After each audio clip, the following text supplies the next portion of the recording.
Okay. இந்த வீடியோல நம்ம என்ன பார்க்க போறோம்னா, பைத்தான்லயும் ஜாவா ஸ்கிரிப்ட் 2மே நம்ம யூஸ் பண்ணி, ஒரு அவுட்புட் வந்து டிஸ்ப்ளே பண்ண வைக்க போறோம். ஓகேங்களா? இங்க நம்ம பைத்தான்ல யூஸ் பண்ற அந்த அவுட்புட் எப்படி நம்ம யூஸ் பண்ணணும்னா, பிரிண்ட் அப்படின்னு சொல்லிட்டு போட்டு நம்ம யூஸ் பண்ணணும். ஓகேங்களா? பிரிண்ட் போட்டு ஸ்கொயர் பிராக்கெட்ஸ் இந்த ஸ்கொயர் பிராக்கெட்ஸ்குள்ள தான் வந்து நம்ம குடுக்கணும். ஹாய். ஹாய்ன்னு நான் குடுத்துருக்கேன். ஆஸ் யூசுவல் ஸ்ட்ரிங்க வந்து நம்ம எப்பயுமே டபுள் கோட்ஸ்குள்ள தானே குடுக்கணும். அதனால வந்து டபுள் கோட்ஸ்குள்ள குடுத்துருக்கேன். ஓகே. இப்ப நான் இத ரன் பண்றேன்.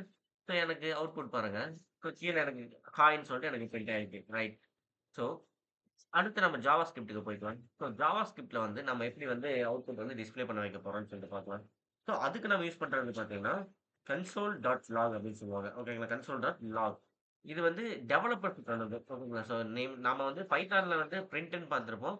அந்த பிரிண்ட் எதுக்குன்னா, ஒரு அவுட்புட் வந்து டிஸ்ப்ளே பண்ண வைக்கணும்னா, அதுக்கு நம்ம யூஸ் பண்ணுவோம். ஆனா இந்த கன்சோல் டாட் லாக் வந்து, அ அந்த டெவலப்பர் வந்து ஒரு வெப்சைட் மேக் பண்ணிட்டு இருக்கும்போது ஏதாச்சு ஆ எரரு இல்லன்னா வந்து சம் மெசேஜ் வந்து பிரிண்ட் பண்ணி அ இந்த மெசேஜ் வந்ததுக்கப்புறம் ரன் பண்ணணும் அப்படின்னு தெரிஞ்சுக்கிறதுக்காக, அந்த டைம்ல வந்து இந்த கன்சிடர் லாக்லாம் வந்து யூஸ் பண்ணுவாங்க. ஓகேங்களா?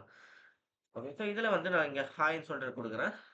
ஜஸ்ட் இங்க வந்து நம்ம டெர்மினல் அதாவது டெர்மினல் மேல ஆப்ஷன் இருக்குல்ல குடுத்து ரன் ஆக்டிவ் ஃபைல் குடுத்தோம்னா, ஸோ கோடுக்குள்ள போயிரும். அதுல ரைட் கிளிக் பண்ணி இன்ஸ்பெக்ட் அப்படின்னு சொல்லிட்டு குடுங்க.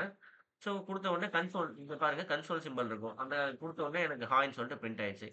அண்ட் 2மே வந்து ஒரு அவுட்புட் வந்து டிஸ்ப்ளே பண்ண வைக்கிறது தான். ஆனா வந்து எடுக்கிற பாத்து தான் அதாவது அதோட பாத்து தான் வேற.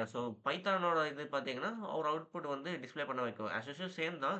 பட் ஆனா வந்து ஜாவா ஸ்கிரிப்ட்ல பாருங்க. ஜாவா ஸ்கிரிப்ட்ல வந்து அவுட்புட் அதே மாரி தான் டிஸ்ப்ளே பண்ணும். ஆனா வந்து இது வந்து டெவலப்பர்ஸ்க்கானது. ஓகேங்களா? வெப்சைட் டெவலப் பண்றாருல்ல அவருக்கானது.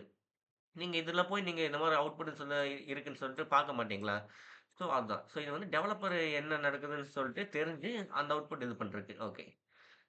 நம்ம அடுத்த வீடியோல வந்து நெறைய நம்ம பார்க்கலாம். மறக்காம லைக் பண்ணிட்டு, சப்ஸ்கிரைப் பண்ணிட்டு போயிருங்க.